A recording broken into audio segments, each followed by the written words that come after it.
Thank you very much, Presiding Officer. First of all, I want to congratulate Jamie Halcrow-Johnson for securing this debate. I do note the comments he made regarding the islands, and as a Highlands and Islands MSP, I certainly wouldn't have expected anything less.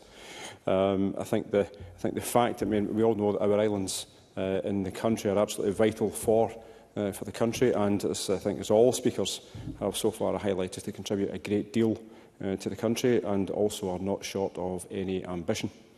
I recognise the challenges that are in this space, and something that Kenneth Gibson touched upon in his speech. I recognise the challenges, in particular with regards to the delay in the delivery of the Glen Sannox, and I wholeheartedly support his consistent calls and those of local campaigners and also other MSPs in the Parliament to actually get the deal with Peel Ports over the line to ensure that the port at Ardrossan gets the investment that it sorely needs.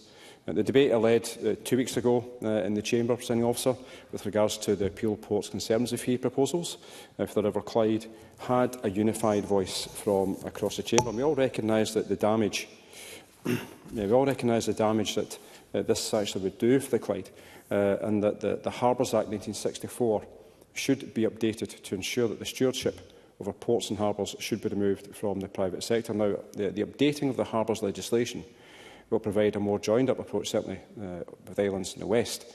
I don't know this. Also, colleagues from elsewhere might actually be able to indicate as to whether it might actually improve some issues in other parts of the country also, particularly also the islands that we're talking about today. Now, at the end of the motion before us, I'm going to quote one part of it, and that's but notes concerns that they can face many unique challenges, including the threat of depopulation, without the provision of adequate housing, healthcare, transport links and also connectivity. Now, I do not disagree with the comments at all, but I'll gently remind the Chamber that the depopulation is not solely an islands issue. The Scottish Government Action Plan to address depopulation, published in February 2024, highlighted that the Inverclyde is actually the most acute depopulation challenge between 2018 to 2028, and that's minus 5.1%.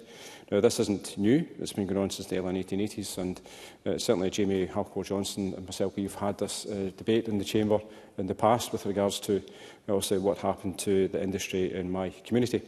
Now, we have rehearsed it before, and I don't need to go into it any further today, but I do genuinely recognise the challenges faced by islanders and businesses and communities and support the calls to assist the islands as much as possible.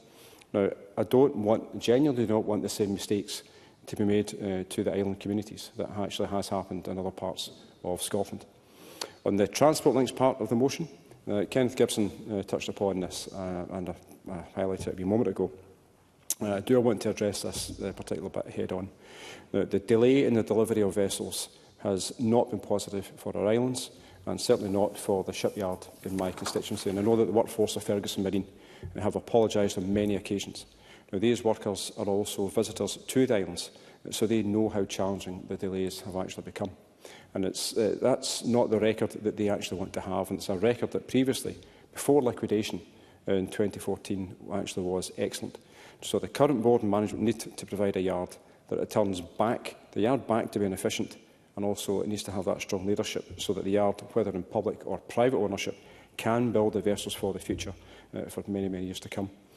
But Jamie Halcrow-Johnson touched upon some of the challenges, but also the opportunities that islands have. Now, he touched upon EMIC, which certainly I managed to go and see that a number of years ago when I was part of a parliamentary inquiry, and it certainly was a really fascinating experience, and certainly something that you can only imagine it will only grow that economy in Orkney, and it's something that I wholeheartedly support.